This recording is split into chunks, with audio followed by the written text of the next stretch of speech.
La première étape du projet de sablière accessible par la rue de la Forteresse et du chemin des Dubois a été adoptée mardi soir au conseil de ville de Shawinigan, malgré qu'un des conseillers soit en opposition avec ce tracé. Je dis, je suis pas contre la sablière, là. C'est pas ça que je dis. Je dis que le tracé est pas correct. Donc, on est rendu, vous voyez, avec le développement ici, avec un quartier résidentiel. La sablière existe cependant depuis de nombreuses années et possède un droit acquis de passage sur ce chemin. Là, c'est une nouvelle sablière qui est à côté, qui sera comme fusionnée avec l'autre, puis prendrait le droit de passage ici qu'ils ont eu des années 70. Mais l'affaire qu'il y a, ils veulent que ça soit par ici parce que c'est plus vite, moindre coût. C'est pas une nouvelle sablière, c'est la même.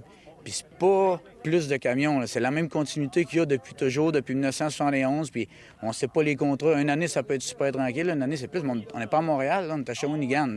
Puis ça prend cette ressource-là pour la ville. Le conseiller Louis-Jean Garceau estime cependant que les camions devraient passer par le rang Saint-Mathieu et que ça serait beaucoup moins dangereux pour les enfants du quartier. Regardez bien, là, la rue ici, là, ça, c'est 22 pieds. C'est même pas une rue qui est conforme. Regardez la largeur. Il y a un auto qui est là. Imaginez un autre auto de l'autre côté, le camion a de la misère à passer. Sur la rue des Loisirs, qui est juste un petit peu plus bas, on a un parc qui est très populaire, c'est le parc Alphonse-Trépanier, qu'on vient de revitaliser. Fait que les jeunes prennent la route ici et s'en vont directement après ça sur le parc Alphonse-Trépanier. C'est très dangereux, c'est la route qu'ils vont emprunter.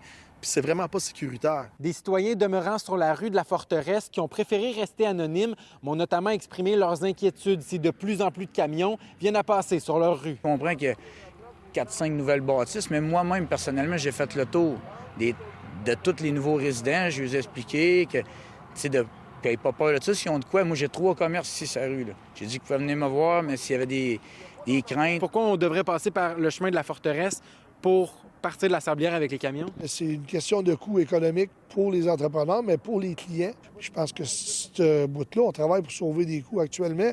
On a le bout de transporter de Mont-Carmel, Saint-Étienne, Saint-Mathieu-du-Parc.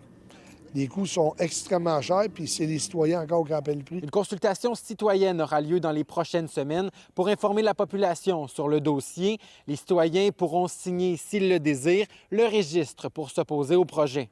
À Shawinigan, Maxime Dany pour Nouveau Info.